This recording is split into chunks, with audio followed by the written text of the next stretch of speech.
Siempre que hablamos de música en los albores de la humanidad y de cómo ésta apareció, relacionamos las primeras expresiones musicales con los instrumentos de percusión.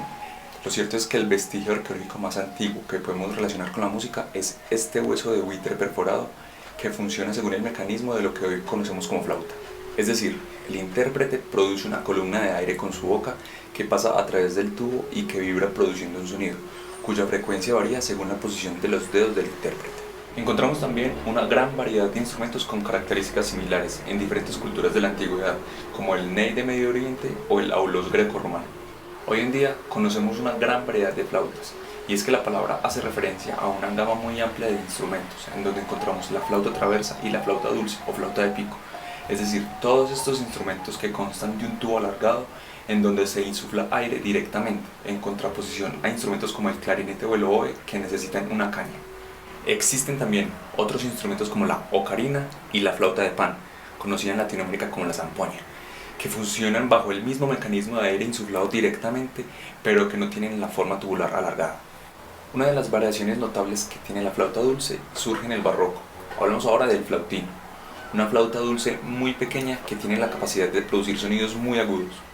A partir de esta etapa empezamos a hablar de instrumentos de madera tallados en una sola pieza con 6 orificios para el dedo índice, medio y anular de cada mano, y que se tocaban de manera perpendicular, es decir, la flauta traversa. En el siglo XVIII, es decir, en el barroco tardío y comienzos del periodo clásico, la flauta dulce cae en desuso.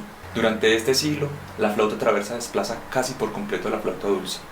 En esta época, el instrumento sufre algunos cambios y avances en su construcción, principalmente la incorporación de un sistema rudimentario de llaves y la división del cuerpo del instrumento en 2 o 3 partes. En las primeras décadas del siglo XIX, la flauta traversa vive su mayor época de desarrollo y transformación. Es precisamente en esta época en donde el constructor alemán Theobald Böhm comienza a trabajar intensamente en el perfeccionamiento del instrumento.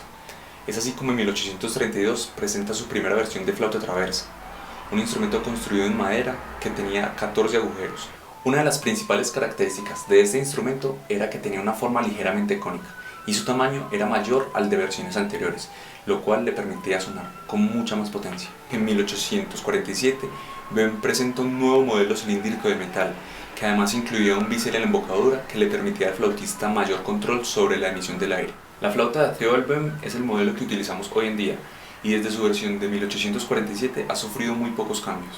El más importante de ellos lo realizó el constructor francés Louis Lot en la década de 1880, en donde ajustó la posición y el tamaño de los huecos con un sistema de llaves que los cubría y en su posición de descanso los mantenía abiertos. Bajo las patentes de Theobald Böhm y Louis Lot encontramos hoy en día una gran variedad de materiales con los que se construyen flautas.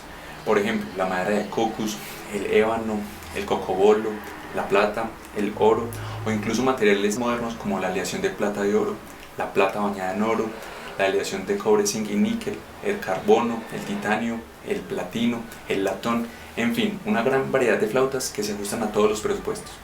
Y pues bueno, esta fue una pequeña travesía por la evolución de la flauta.